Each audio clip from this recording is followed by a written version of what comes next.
Baby shark. Ah! In case you're wondering. All right. Hey guys, welcome to another episode of In Case You Were Wondering. I'm Chris. I'm Vicky. And I'm Amber. And Hello. I've got to tell you guys that tonight I am completely out of my element because my girls sprang something on me that I really don't have a lot of background in. Well, I did. Amber, okay, I'm Yes. sorry. I'm not throwing. I don't know anything about anime. Okay, so Vicky and I really are in the same boat. Amber is a bit of an anime buff. She really does watch a lot of this stuff. But for me, I don't have a whole lot of background in anime. I will preface that and say, growing up, I watched a lot of Dragon Ball. Yeah. And I really enjoyed that. But Demon Slayer, which we're talking about here, is something that really is pretty different from what I normally watch and talk about. Definitely. How do you feel about this, Vicky? I have like a little. I have like a dabble in anime. A dabble of anime. A Teeny weeny bit. Because me and my sister wanted to watch the new movie from Jujutsu Kaisen, she had me watch a couple of the episodes. Yeah. And at the so beginning. yeah, so at the beginning, and so I have a little experience with that anime, and then I watched Chainsaw Man. Oh, Chainsaw like- Man is good, but it's kind of crazy. It is, but like I liked it, Huh. and so Ooh, those crazy. are the only like kind of things that I have with anime. But Demon Slayer, I've heard a bunch from Amber. She's wanted to expose me to it for a long time. I was like, you should try it. She has a bunch of figurines about it in her room, and so she got to not only involve me but my dad into it, and we thought it was great. One of the really interesting things is this being, Japanese manga and anime, is we had watched the Uncanny Counter. Yeah, that was great. Where they basically have like superpowers, but they fight demons. And one of the characters in Uncanny Counter has this ability to smell demons. And I had thought, what a weird, unlikely ability. And yet here in Demon Slayer, It's common. we see Yeah. Tanjiro with that same ability to smell demons. I thought, how weird is that? I think part of the challenge that we're going to have here tonight is none of us speak Japanese. Amber, I think, pretends that she knows Japanese. It's just So- I watched a lot of it that I kind of picked it up. She's That's the watched only thing. she's watched a lot of it, and she's far more comfortable. Here's what we're going to ask: if you speak Japanese, Put it our- down in the description. our humble apologies to the entire country of Japan for what we're going to do to your language Yeah. here today, because none of us speak fluent Japanese. But we're going to do our best to honor the show, and I will say, after 26 episodes of season 1 of Demon Slayer, I gotta say that I'm impressed. For a show that came out in 2019, both written and illustrated by Kayaharu Gutuge, I'm pretty impressed, right? And it definitely makes me look forward. Number one, to the other seasons of Demon Slayer, but also to other types of anime that are out there. Let's quickly talk about some of the characters. Who are some of the characters that stand out to you here in Demon Slayer? I would say Nezuko, for instance, is Okay. one of the very first ones you meet with Tanjiro, Kamado, and their siblings. Do you find it crazy that we really only learn about Nezuko based upon how Tanjiro, her brother, feels towards her? Well, I'm not gonna say anything. Okay. She's already watched the whole It's thing. almost like Well, you no. gotta... I haven't seen season 4. Well, technically season 3, but if you watched it. It's like Amber's got a bamboo muzzle in her mouth right now. She can't say anything. Oh, yeah. I think part of what really I find engaging about Demon Slayer is the heart of the story. You got Tanjiro, who he's like the only survivor in his family. He comes back and he's found out that a demon has killed his own family and turned his sister Nezuko into a demon. And so that really kind of sets up the entire story, that he is trying to become a demon slayer to help turn her back into a human. And we really see this love, this real deep love that he has for his sister, that he won't quit no matter what. What do you guys think about that relationship between Tanjiro and Nezuko Kamado? Tanjiro is the older brother. Right. And Nezuko's the younger sister. What would you do if you were an older sibling and then something happened to the younger sibling and you were really close to them? You want to protect them, so it makes sense. What about you? What about you? Older sister? What would you do? Older. She's like, sister. if I turned into a demon, would you also learn how to like scale walls and stuff like that so that you can carry me on your back? I'd be like, 24 hours I a think day? we're screwed, is what Amber's saying. Honestly. Ouch. No. No. Insulting me. All right, go That ahead. was all bad. Go That was ahead. all bad. Go ahead. I honestly like knowing Tanjiro's side of the story. Like, I know that like as an older sibling, I get the feeling of wanting to protect your younger sibling and wanting to do whatever is best to keep the family together to the best of like his ability. But I also I like the idea of family not only within, you know, Nezuko and Tanjiro, but the inclusion of Inosuke and Zenitsu.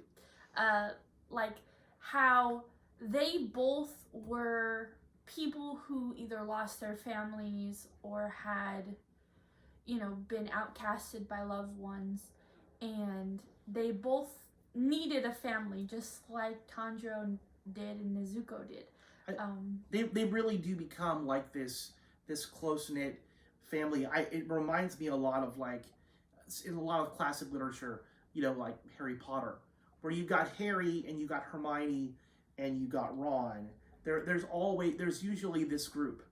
Or if you think about like Frodo and the other hobbits, Merry and Pippin and the other people that are in the Fellowship, oftentimes there's always this group of people that ends up traveling together. I think it's like also very cool that like these are people with completely different personalities. Like you have Tanjiro, who's kind of like calm-headed and like not crazy. He's hard-headed though. He is hard-headed, both literally and Exactly. figuratively. And you know, then you have Nezuko, who is the youngest, I would say, ish. Yeah, I believe so. She's kind of like, you know, if you've ever had a younger sibling, the one that trails behind and, you know, follows like a lost puppy. And then... Do I do that? Yes. No. So, and then you have... Why? It's a younger sibling thing. So, and then you have Inosuke, who is super temper. It was like, or he, you know, he is trained to be like a wild animal. Actions and movements are very not thought about, or you know, not planned out. He's like overconfident. He's rash, and he rushes into things without thinking about them and or about the consequences. Yeah. Zenitsu is the opposite. He's the constant worrier. He's the complainer. Even though he's one of the more powerful ones. Yeah. It's almost like he's very bipolar. 1 minute, he's like, I want to just go. Yeah. And he's built of like two different people. And yeah. So it's like he just like 1 minute he is like frantic and terrified and screaming about everything. And then the next he's all calm. The next he's this super focused, ultra powerful Super Saiyan level kind of character, and nothing in between. He just goes from these extremes. He's either not there at all, or he's why did you go this Right. time? I do feel a bit. Do you feel a bit like bad for Tanjiro that he kind of gets stuck in the middle between Inosuke and Zenitsu. I honestly don't, because here's the thing. If you have a friend group, you always have somebody who doesn't really think through things very often, and then you always have the worrywart. So I think like the anime just kind of takes those two people and puts them in the extreme. You know, if you're in a categories. friend group and you don't know who the weird one in the friend group is, it's probably you. Well, a lot of the time, if I was in a friend group, normally they're like, "Well, you're very quirky." I'm like, thanks, that's a compliment. What's funny is that I used to be the weird one, and then like You're still the weird one. well, yes, but Everyone's in my weird friend in a group, way. it's funny because in my friend group, I used to be the weird one, but now I've switched into the mother role, and one of my friends went, "You are the most normal friend I have," Oh, and I wow. was like, Really? "Is that an insult?" Oh, in our family, we've always said quite openly, if somebody calls you weird, tell them thank you because they've given you a compliment. So I'm with you. If somebody called me normal, I don't know how I'd take it. Yeah. Just recently, somebody said that I was cool, which is hilarious because I've tried to be cool my entire life and I've never quite been in that group. Well, And that somebody would call me cool, I thought that was hilarious. You are well, cool, like that's Dad. the thing Yeah. is that most of the time the people that don't try a lot Right. tend to be like, "Oh, you're like a role model to me," and it goes from like the one that's like you got the leather jacket, you got the ripped jeans, you have a chain on, you know, you're like, "I look sick," and then people don't compliment, and then you're like, "Well, like." What I think is funny and what I suggest to everyone is if you have your little friend group, watch Demon Slayer and pick out who you are in Okay, this. Like, I love that you made that wonderful little segue. Okay, we Back gotta here do to the this. show. We gotta do So this. what I would know. also want to say is I want to know who is your favorite character? Who would you relate to the most? And put it in- down below in yeah. the comments. I've got to say for me that I absolutely relate the most to Tanjiro. Yeah, I can see that. I'm the oldest brother. I feel like I've always felt a little bit responsible, Mhm. maybe too much, but too serious for my own good. So I definitely understand, I think, how Tanjiro feels. Yeah. What about for you guys? How about you, Amber? It's always hard because it's like it's not really Inosuke and Zenitsu. It's I don't really get the I can't go on either side because I have some seriousness from Zenitsu's, like it's like dead quiet and then it's Right. like, "What did you call me? Why did you Now, do that?" you had mentioned you like that butterfly lady. Oh, what is her name? I feel Shinobu? terrible. Okay. Shinobu? Yes. Shinobu? I believe. I felt so terrible that I didn't know what her name was, and that's been I my believe. challenge this entire series. If I got is- it wrong, let me know because know. I'm not looking at a screen. The butterfly lady, though, Yeah, right? the butterfly lady. And she's definitely quirky and interesting. I could see you as her. But if it's season 3, we'll do that on the 3rd episode. If you guys want it, Yeah. you know, I'll talk about it. So what do you think, Vic? I might like say that I am Zenitsu. Oh. And it's normally because like I always have anxiety, but like I feel like I'm a combination of all these characters that we talk about, but I'm also feeling a little bit like, who did they train with? There was another butterfly lady. She was the one who trained everybody, and she was kind of hard-headed, like the lady. The one in- with the pigtails? Yes. I have no clue what her name Okay, is. so in the series, there's a lady who trains all of these characters. It's on like episode 24 to 26. and she if you're wondering. she didn't get to be a demon slayer if I'm thinking correctly, or like she just turned into a trainer. Well, it's Something like because that. she went through first selection, and then she said that she was like she couldn't put up enough confidence in herself to actually go for it. So And- that would be yeah. the reason why I would pick her as a character. But also it's due to the fact that like I'm super hard-headed, and I think that I try to push people to do the best that they can, even if it means being a little mean. But I think that all of these characters kind of resemble everyone at some point, you know, because I am a older sibling. I am also very quiet and shy to myself sometimes, like Nezuko. I tend to not think through all of my stuff like Inosuke, and I am definitely anxiety prone and, you know, a hopeless romantic just like Zenitsu. So I really do love this idea though in the show, this idea of family. Sometimes family doesn't exactly look the way that you think that it should, right? We got the family with Tanjiro and Nezuko. We've got the family that they get to develop with Inosuke and Zenitsu. But even like the old man that trains Tanjiro and turns him into a demon slayer, just like the other demon slayers they kind of bring in, they end up kind of building this community. Yeah. Well, before we end our conversation on the first season, I want you to think. What do you think about Muzan, Kibutsuki, Michael Jackson, the whole fandom calls? What do you think about that? I know. I feel like the big villain being Michael Jackson, essentially. I mean, I'm waiting for him to moonwalk and do the smooth criminal while doing, you know, the thriller. I think it's hilarious, and the idea that he is essentially hiding in plain sight. You know, the funny part is that I actually seen cosplayers that would do like the videos of doing moonwalks, and then all the fandoms are like, are they doing what I think he's doing? And then they play the smooth criminal. He's like, Annie, are you walking? Right.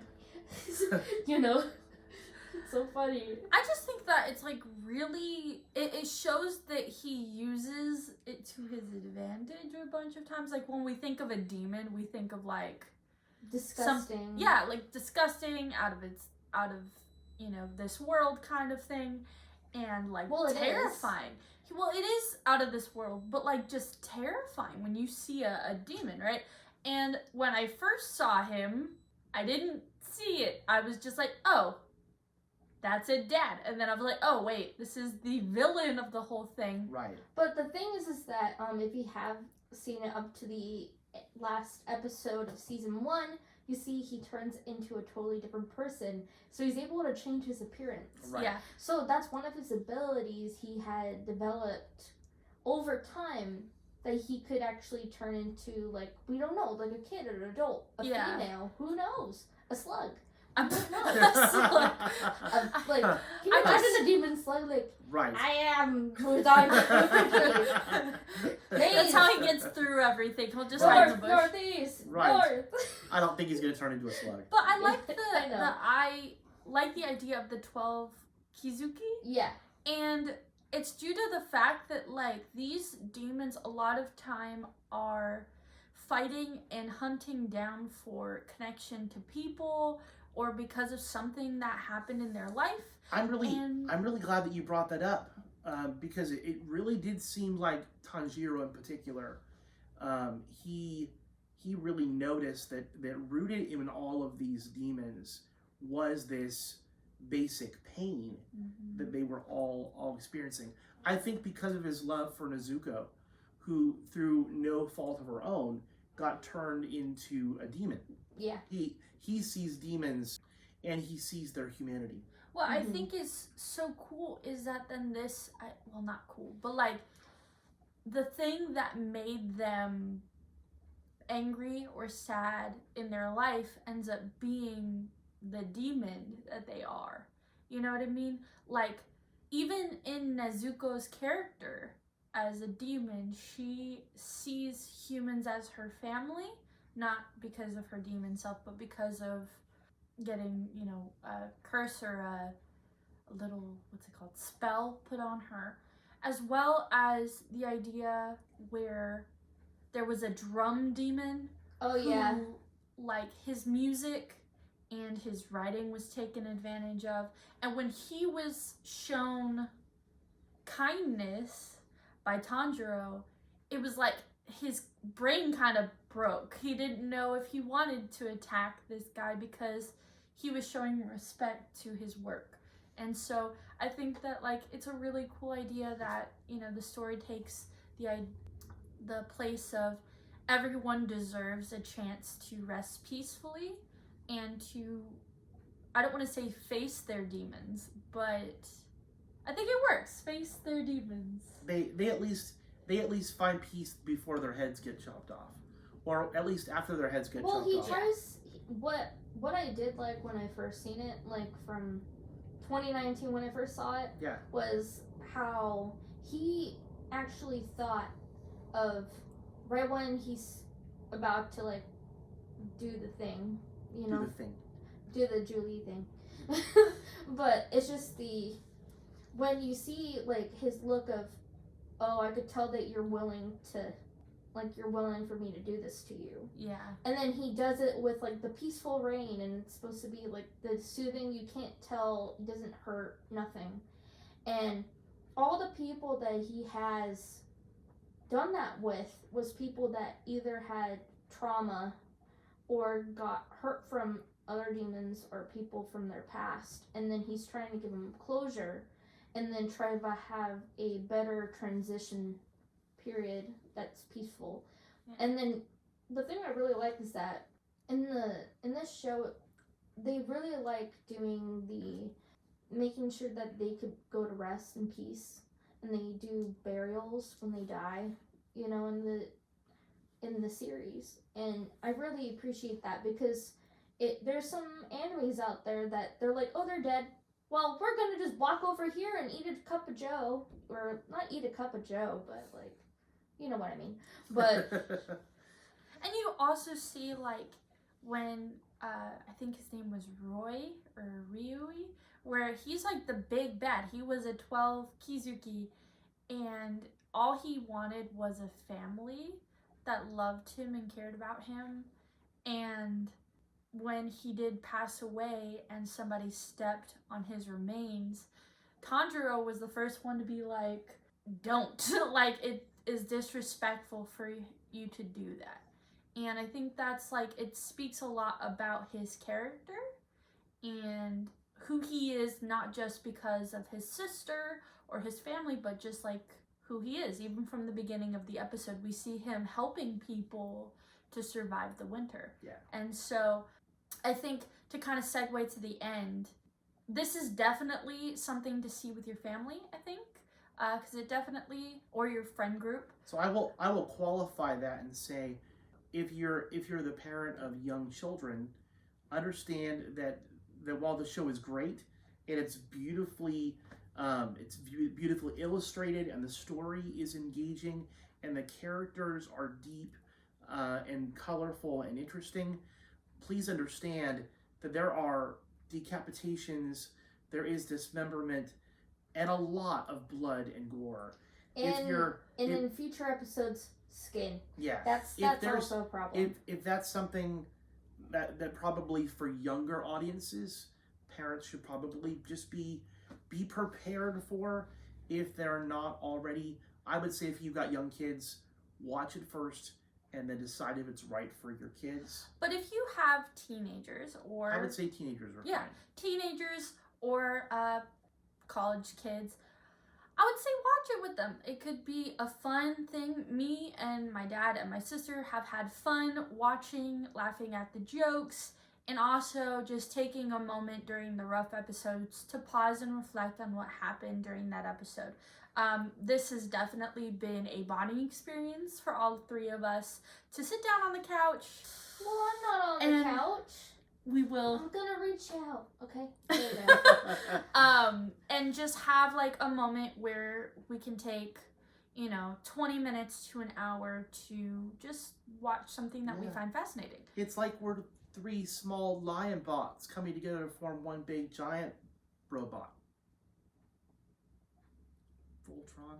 I'm sorry. Our brain is on anime right now. I was like, I tried. My brain was doing like the. Come on, Amber, you gotta keep up. like the robots going into another robot. I'm like, that could easily be like Power I failed Rangers, you. Transformers. All right, I know that we're trying to keep ourselves to. I'm sure we're already past our deadline. Yes. But we actually are really enjoying this conversation. I didn't want to leave without pointing out something.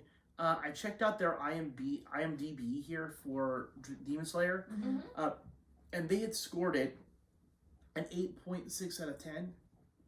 Now understand, IMDb, they're pretty stingy with their scoring. They don't just give out 10 out of 10 willy-nilly. Yeah. Generally, they're just very harsh with their grading. The fact that this show has gotten essentially an 86%, like a B+ of a grade, and that's for all 4 of the seasons, that says a lot about them. I was thinking, if I were to give this show a grade, I would probably give it a 9.2 out of 10. I'd be a little bit more generous. But you haven't seen all of them. I haven't. I can really only judge them from what I've seen for season 1. And I love it simply because of the beautiful imagery, the well-crafted and engaging story, the love of Tanjiro for Nezuko, the action scenes, all of that. That's why I scored it as high as I did. I gave it a little bit of a ding because there are some cringy moments. Yeah. There are some cringy moments, particularly with Zenitsu. He's a little bit extra. It's just, like, I remember when I first saw it, I was so annoyed with him. Right. And I was happy I was watching the Japanese version. Well, we watched it in the American English voice actor version. And it's just that whenever I hear, like, the American version, I'm like, what are we doing to you? So this is our review of season 1. Follow along with us as we go through our discovery, me and Dad's discovery of Demon Slayer. And the next time you see us talk about it is when we finish season 2. Yeah. Follow along with us on Netflix for Demon Slayer. That's where we're getting it. And if you are just joining us here for the first time, or maybe you've been watching a lot of our videos and you like the stuff that we're reviewing, make sure that you go ahead and subscribe. Leave us a comment. We've got a really cool thing. We are getting really close to 50 subscribers, which is crazy since we've only been a podcast for like 3 weeks. Yeah. 3 weeks, almost at 50 subscribers. And we've decided that we're going to do some special surprise for you guys once we hit 50 subscribers. We're not going to tell you. I know. But you're going to like it. It really will be fun. We're looking forward to sharing that with you guys. And if you have any more recommendations of shows, videos, or even music that we can watch and react to, leave us a comment down below of what you want us to see. Yeah, we really are open to anything. Again, I don't know if we would have done Demon Slayer if people had not recommended us doing more anime after what we did with Avatar: The Last Airbender live action for Netflix. So hey, this has been great. I've got to say, I'm a fan. Definitely. Loving Demon Slayer. Yay. Can't wait for season 2. Hey guys, thanks for joining us here today on In Case You Were Wondering. I'm Chris. I'm Vicky. And I'm Amber. And we're signing off. Bye. Bye. Bye. Adios. In case you were